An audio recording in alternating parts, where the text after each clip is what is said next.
Welcome to the dark side of love.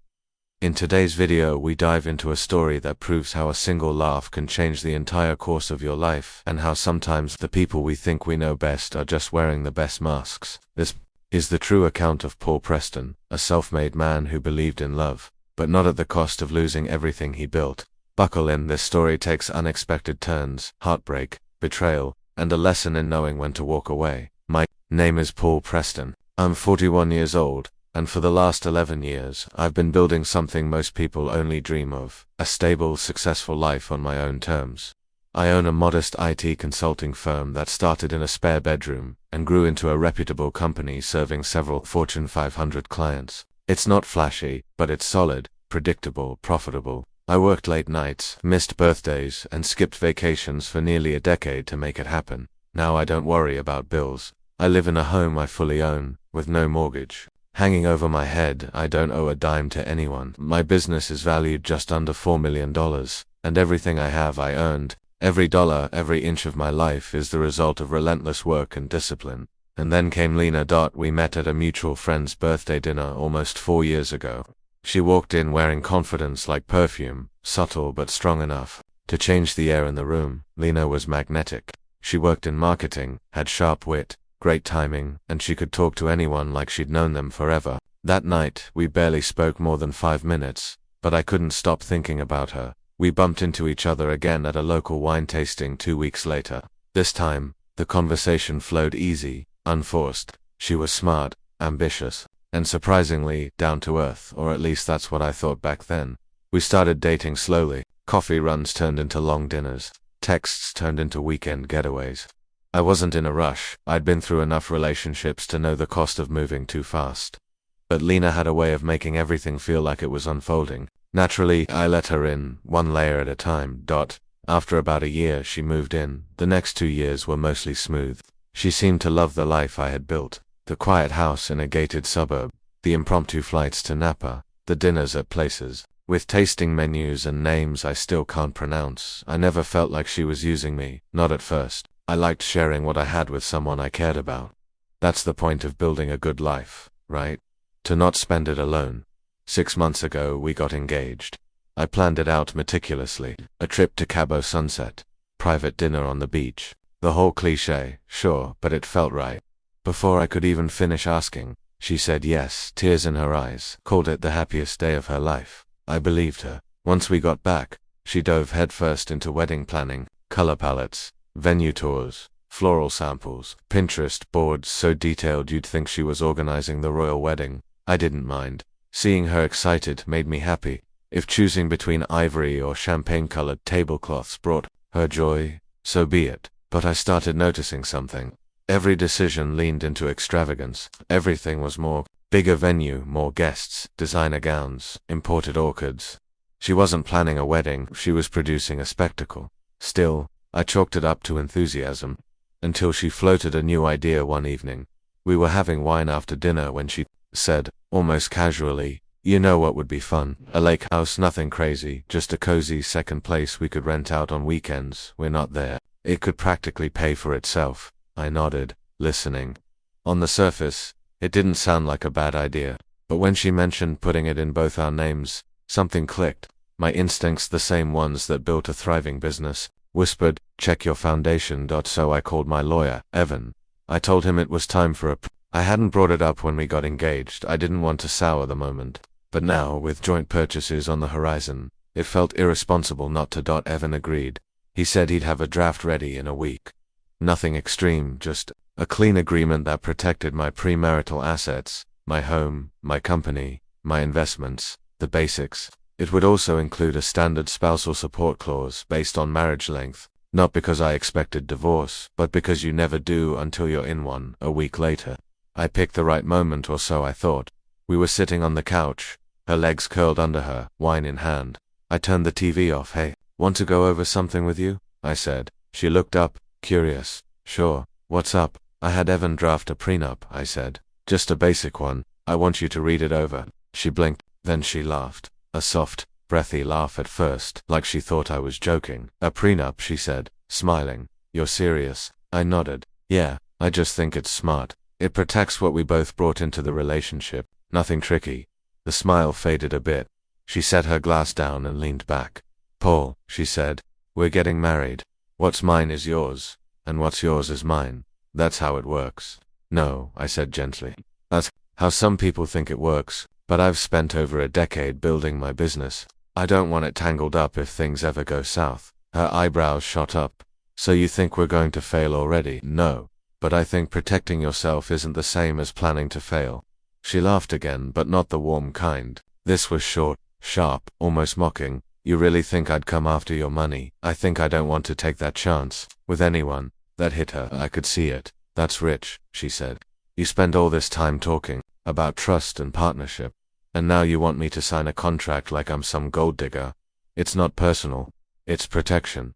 She stared at me for a long second, then leaned back again.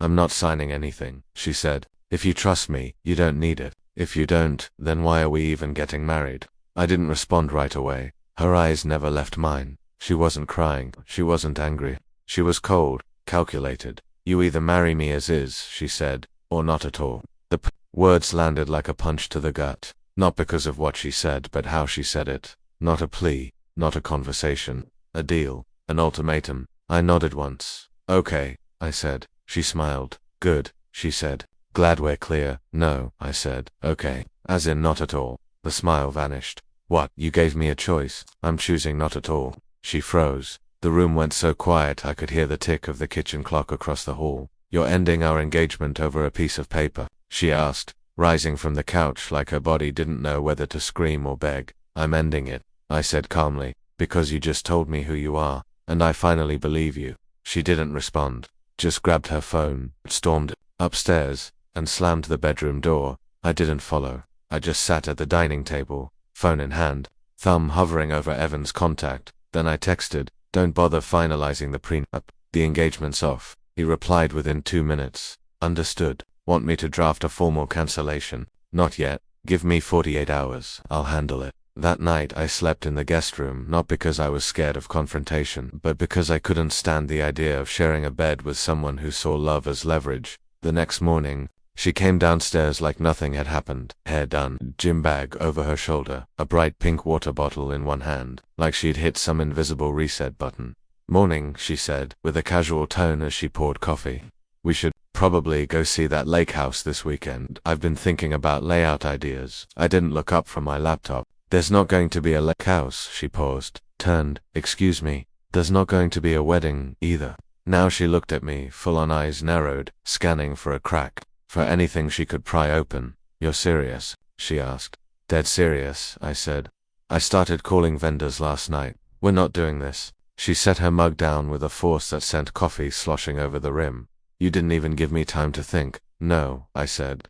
You gave me an ultimatum, I just answered it. You're being ridiculous. No, I'm being responsible. And with that, she turned and walked out the door, didn't say another word. That was the last time she'd leave, like she still lived there that day. I started pulling threads. First I emailed Olivia, our wedding planner, and asked her to halt all arrangements immediately. She didn't ask questions, just replied professionally and said she'd pause invoices and follow up on cancellations. Next came the florist, the caterer, the DJ. Each one of those calls was like cutting another string that tied me to a future I no longer believed in. That night, I sat down at my desk with a bottle of bourbon and untangled the last of our shared finances. There weren't many to joint accounts we used for travel expenses and minor shared bills. I moved all my direct deposits back into my personal checking account, changed every single password associated with my finances, reset two-factor authentication, and disabled saved logins from her devices. Then I drained both joint accounts to zero, not because I thought she'd steal, but because I no longer knew what she was capable of. I left the accounts open for now. I'd close them once everything else was squared away. Later that night she texted, "Can we talk tomorrow in person?" I replied, "I'll be home around 6 o'clock. When she showed up, I expected charm. Instead, she came in with a casual calm, all smiles, like the last 48 hours had been a misunderstanding between reasonable people. Let's just hit reset, she said. I overreacted. You overreacted. We both said things. We love each other, right? I do love you, I replied. But love without respect doesn't work. And your reaction to the prenup told me everything I needed to know. Paul, Come on, one fight doesn't end a whole future. No, I said, but it reveals what that future would have looked like. That landed. I could see the cracks forming in her smile. But she didn't break yet. For the next 3 days, she tried everything. Day 1, she cooked dinner. Her specialty: salmon with garlic lemon butter and roasted potatoes. A candle lit on the table, jazz playing low in the background. She wore the red dress I once told her was my favorite. I thanked her, ate in silence, and went back to work. After day 2, handwritten notes, left by the coffee machine, on the bathroom mirror. Even one slipped into my jacket pocket. I still believe in us. Sweet words. Zero accountability. I didn't respond. Day 3. The tone shifted. You're throwing away 3 years because I laughed at a contract. She snapped after I ignored another dinner invitation. No, I said. I'm walking away because you didn't even ask what was in it before you refused. Oh please, she scoffed. You just want control. No, Lena. I want protection. You're the one who gave an ultimatum, remember? The next day the Bactional campaign began. My sister texted me, "Hey, what's going on?" Lena told me you called off the wedding because you don't believe in commitment anymore. I didn't reply. I didn't need to. Anyone who knew me well would figure it out eventually. The truth doesn't need PR, it just needs time by the weekend. She moved out, but not without a final scene. I'm going to stay with Rachel for a few days, she said, standing in the doorway, suitcase by her side. You're welcome to take all the time you need, I said, standing a few feet away. She lingered. You'll regret this. I looked at her, expression flat. I already regret not asking for the prenup sooner. She stared at me for a heartbeat too long, then she slammed the door. That weekend, the silence in the house was different. It wasn't lonely, it was peaceful. Still, honest. I moved through the rooms like I was finally waking up in my own life.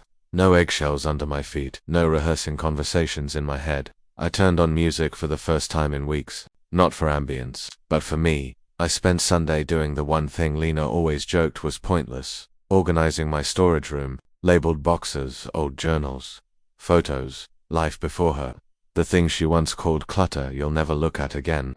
Turns out, I did. I looked at all of it, and while I was knee-deep in a box of old business receipts and backup drives, my phone buzzed. Cascade Bank Fraud Department. They left a voicemail. I called back immediately. Mr. Preston, the voice on the line said, polite but urgent. We're reaching out regarding a flagged transaction from one of your joint accounts specifically. The travel fund account ending in 7462. My stomach tightened. There was an attempted transfer of $25,000 early Wednesday morning. The rep continued. It failed due to insufficient funds. But what triggered our alert was the origin. A new IP address, accessed using saved credentials, from an unrecognized device. The transfer was directed to an account under the name Lena F. Martell.